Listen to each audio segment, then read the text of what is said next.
Calling all YouTubers, I need your help. I get my ass kicked on something, and I'm to the point where I'm gonna start a big bonfire in the yard. Here's what it is. All right, the wife's Toyota 4Runner. It's a 2000 Toyota 4Runner.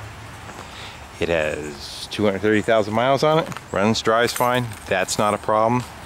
The problem with it is the alarm. The alarm keeps going off at inopportune times, and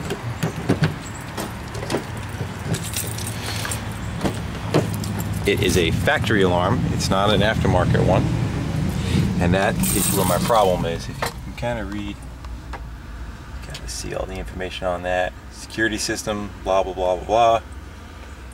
It has that for the light on it, and I tore this whole car apart, pardon the mess, to try to find like a brain somewhere on it, the control box. What it's doing is, most of the time, like when you get home, maybe about 10-15 minutes later, the alarm will go off, but it could be fine. It will not do it for 2 weeks and then come on. It'll, as I said, or it can come on repeatedly. I've opened the door back up. Been all up under the dash. I've through the console. I've Googled a couple different things to try to find out what the scenario is. I guess a few people have had the same problem, but I have not seen a cure for it. The only thing I thought I had it was trying to locate what you would call a brain or center of it. Was this guy. It's on the tailgate.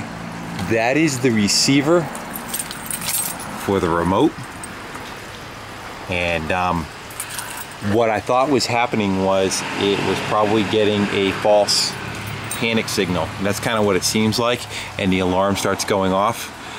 I disconnected that. She drove it around for about 2 weeks. It seemed okay, and then it started happening again. Other things I've done, I've tried to disconnect the rear hatch detector, kind of thinking maybe it's like just one of the door switches are causing the problem. And last time the alarm went off, it did not have the interior light on, so it wasn't like it showed a door open. Right now you can tell it's still disconnected because the interior light's not on. But the interior light would not come on, so that's indicating to me it is not one of the door switches. I looked around to see if there was a glass breaking sensor in it or a motion detector. I cannot find either one of those. And there was a horn on the firewall, on the right fender. There's a horn mounted over there on the side, and then there's two horns in the front. I figured that was for the alarm. I disconnected that, and again, the last time it went off, the horns were beeping, so that is apparently not for the alarm. I'm not quite sure what it's for.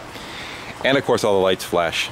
My wife works nights at a kind of an inner city area. Kind of bad to leave the truck unlocked, and also have the alarm going because there's residential area around it, so you can't have the alarm blaring. So what I'm going to try and do tonight, I don't know if that I'm just kind of poking and hoping now, is I'm going to disconnect that LED for the security light, see if that kind of kills part of the circuit. I do know that light went solid when the alarm was going. Any other information I could offer: the windshield was replaced not that long ago. It did not happen before the windshield was replaced. Someone had actually wrote on one of the forums asking that question. It never gave an answer what replacing a windshield would have to do with that, but that's the only other part of the information that I have.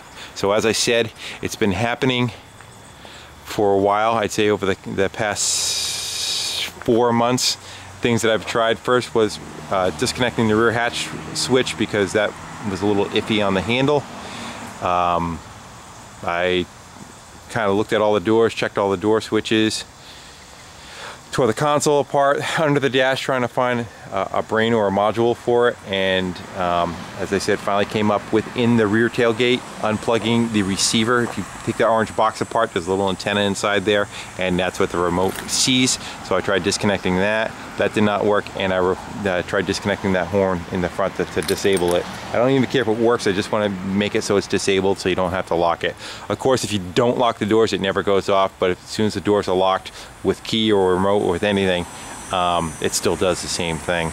The only other possibility I can think of to try to get out of it, if I can't cure it, is possibly to remove whatever switch is on the door lock on the driver's door. She could lock all the other doors, and I'll make it think that the driver's door is unlocked, but she could lock it with the key. Other than that, I'm kind of at a loss. As far as I understand, they keep saying it's built into the system of the car. Well, that doesn't help you if you know, what do you replace the system of the car when you have a fault? I love Toyotas, but this one's kind of getting me aggravated. Alright guys, if you would leave any comments that you can, or steer me in the right direction, I would appreciate it. And I'm going to tear in to see if I can pop that light out of there right now and just leave that disconnected for now. Alright, take care. Bye.